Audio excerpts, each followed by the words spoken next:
السلام عليكم ورحمة الله وبركاته. goor subaxa shimbiraha ayaa codkooda isqabsaday. dhulku aad buu u qurux badan yahay oo jeedaan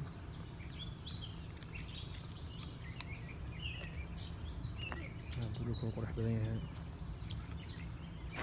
shimbiraha sheekeysanaya keligood maanta dhawaaqayo.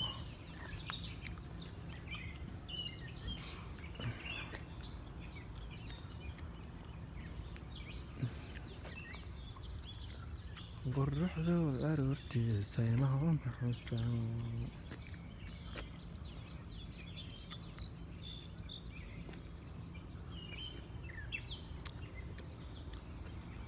shimbiraha keligood ka sheekeynaya.